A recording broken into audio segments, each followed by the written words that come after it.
రీసెంట్గా పవన్ కళ్యాణ్ గారి గురించి, నారా లోకేష్ గారి గురించి టీఆర్ఎస్ పార్టీ అధ్యక్షురాలు, మాజీ బీఆర్ఎస్ పార్టీ వారసురాలు, నాయకురాలు, ఎంపీగా ఎమ్మెల్సీగా పనిచేసినటువంటి కల్వకుంట్ల కవిత గారు రీసెంట్గా ఒక స్టేట్మెంట్ ఇచ్చారు. నారా లోకేష్ గారిని, పవన్ కళ్యాణ్ గారిని ఇద్దరిని తిడుతూ, అలాగే ఇక్కడ ఆంధ్ర వాళ్ళ విగ్రహాలని బయటికి పంపించేస్తాం, అలాగే తెలుగుదేశం పార్టీని ఇక్కడ ఆయన నారా లోకేష్ గారు ఇక్కడ కూడా ఎస్టాబ్లిష్ చేస్తామంటే ఎలా చేస్తారో చూస్తాం, తరిమేస్తాం అనేటువంటి ప్రకటన ఆమె చేసింది.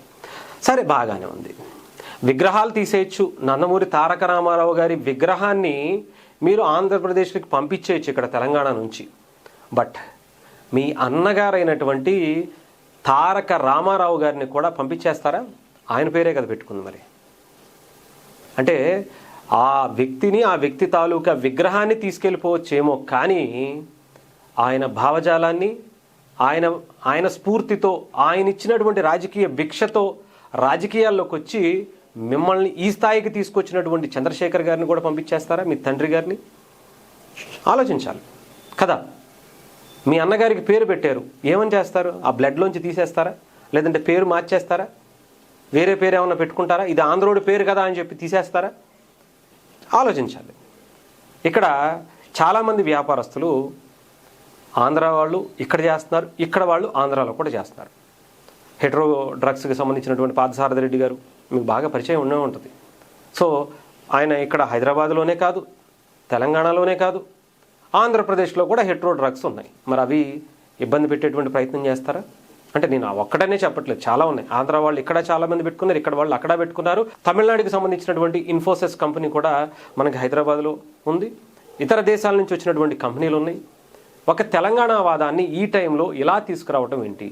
ఒక గ్లోబల్ సిటీగా, ప్రపంచ స్థాయిలో ఒక మంచి సిటీగా, గొప్ప సిటీగా ఇక్కడికి వచ్చి పెట్టుబడులు ఆకర్షిస్తూ చేస్తున్నటువంటి దానికి ఇప్పుడు ఎందుకు ఇలాంటివి చేసేటువంటి ప్రయత్నం చేస్తున్నారు అనేది అర్థం కావట్లేదు. అంటే మీ రాజకీయ ఎదుగుదల కోసం, మీ స్వార్థపు రాజకీయాల కోసం, మీ ఇంట్లో కొంతమంది జర్నలిస్టులు వాళ్ళ ఇంట్లో వాళ్ళ కడుపు నింపుకోవడం కోసం, వాళ్ళ కుటుంబం గడవడం కోసం తెలంగాణ సెంటిమెంట్ని ఇప్పటి వరకు రాజేస్తే ఇంకా మీకు అంటే గతంలో మీరు అధికారంలో ఉన్నారు, ముఖ్యంగా కవిత గారు, వాళ్ళ కుటుంబం కావచ్చు, అంటే ఈ 12 ఏళ్ళు మీకు చేత కాలేదా? ఇంకా తెలంగాణ వెనుకబాటుతనానికి గురవుతుంది, వీళ్ళకి లాగేసుకుంటున్నారు, వీళ్ళ దోచేసుకుంటున్నారు అంటే మీరు అధికారంలో 10 ఏళ్ళు ఉండి ఏమీ చేయలేదనా? మీకు చేతగాక వదిలేశారనా? ఆంధ్ర పాలకులు ఎలా దోచుకున్నారో అలాగే తెలంగాణలో వచ్చినటువంటి మొదటి తరం పాలకులు కూడా దోచుకున్నారనే ప్రజలకు సందేశం ఇవ్వదలుచుకున్నారా? ఆలోచించుకోవాలి. ఏ రకంగా తరిమేస్తారు? సరే, ఎన్టీఆర్ గారు తీసేద్దాం, రాజశేఖర రెడ్డి గారు తీసేద్దాం, ఓకే, బాగానే ఉంది.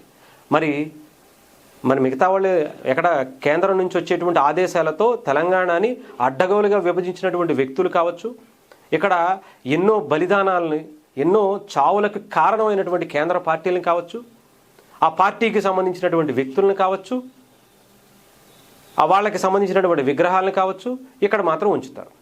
వాళ్ళని ఇక్కడ పర్యవేక్షకులుగా పంపించి ఇక్కడ నాయకుల్ని, ఇక్కడ ప్రభుత్వాన్ని, ఇక్కడ ముఖ్యమంత్రుల్ని వాళ్ళ వేళ్ల చేతులతో ఆడించినట్టుగా నాయకులు అక్కడ ఉన్నారే, వాళ్ళని మాత్రం ఇక్కడికి రానిస్తాం. కొన్ని దశాబ్దాల పాటు తెలంగాణని ఎక్కువ స్థాయిలో ఉమ్మడి ఆంధ్రప్రదేశ్ని పరిపాలించినటువంటి వ్యక్తులు, వాళ్ళకి మాత్రం మనం రెడ్ కార్పెట్ వేసి వాళ్ళ విగ్రహాలు ఉంచుతారా? ఆలోచించాలిగా.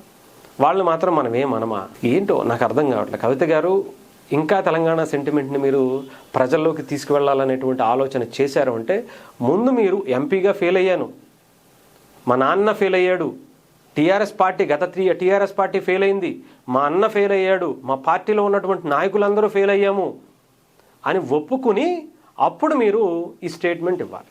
మేము 10 ఏళ్ల పాటు మాకు చేత కాల, మేము కొన్ని వేల కోట్లు మేము దాచుకున్నాం తప్ప మేము ప్రజలకు ఏమీ చేయలేకపోయాం.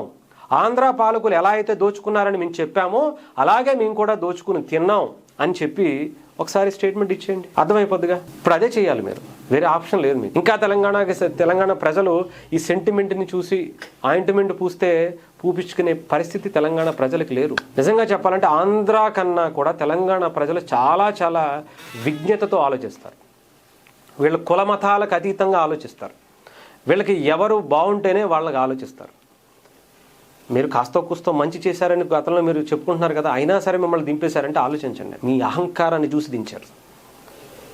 ఇప్పుడు రేవంత్ రెడ్డి గారికి అదే పరిస్థితి రావచ్చు. ఆయన ఏం చేయట్లేదు అనేటువంటి భావన వస్తే ఆయనకు కూడా అదే పరిస్థితి కావచ్చు.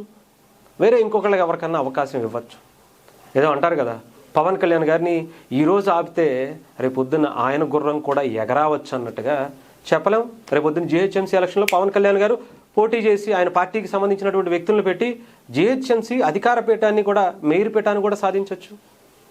చెప్పలేం కదా.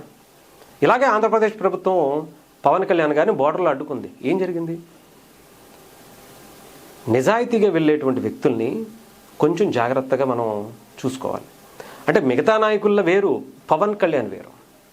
మిగతా నాయకుల్లాగా పవన్ కళ్యాణ్ గారిని ట్రీట్ చేస్తే పంచభూతాలు యాక్సెప్ట్ చేయవు. అది గుర్తుపెట్టుకోండి.